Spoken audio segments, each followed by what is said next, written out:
F'rapport maħruġ mill-Aġenzija Ewropea Drittijiet Fundamentali tal-Bniedem ġew infaħra il-prattiċi li użat Malta fil-qasam ta' nies b'diżabilità. Dan b'referenza għal mod ta' kif il-Gvern adotta regolamenti li jħeġġu lil dawn il-persuni jidħlu f'diskussjonijiet mas-soċjetà ċivili. Ir-rapport jirrikonoxxi d-deċiżjoni tal-Gvern li permezz ta' leġiżlazzjoni li għadda mill-Parlament kull bord governattiv se jkollu minn tal-inqas persuna b'diżabilità. Is-Segretarju Parlamentari għal Persuni b'Diżabilità Anthony Agius De Celis stqar kif huwa ta' onur li x-xogħol tal-Gvern f'dan il-qasam kiseb ir-rikonoxximent minn aġenzija tant prestiġjuża fl-Unjoni Ewropea. Spjega li Malta kienet minn tal-ewwel li bdiet qajjem diskussjoni dwar is-sesswalità ta' persuni b'diżabilità. Fil-fatt, Malta f'dan ir-rapport ġiet rikonoxxuta li għandha l-aqwa prattika għal mod kif provajna nqajmu diskussjoni fuq dan is-suġġett meqjus iktar bħala tabu.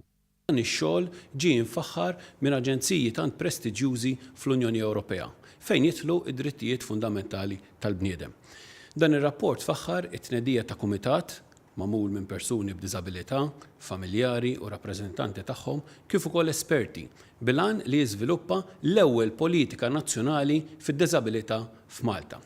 One News tkellem ukoll ma' Dr. Albertina Bela, konsulent legali fih dan is-segretarjat, li spjegat kif inizjattiva oħra li ntlaqat minn din l-Aġenzija Ewropea hija dwar il-liġi li għaddiet fil-Parlament fl-2015 fejn il-lingwa tas-sinjali ġiet rikonoxxuta bħala waħda mill-lingwi uffiċjali ta' Malta. Il-Gvern Malti kien infaħħar għal mod li bih adotta regolamentazzjoni li taffettwa l-persuni b'diżabilità. Imma dan wara li mikkonsulta mal-organizzazzjonijiet fis-soċjetà ċivili kif ukoll mal-persuni b'diżabilità.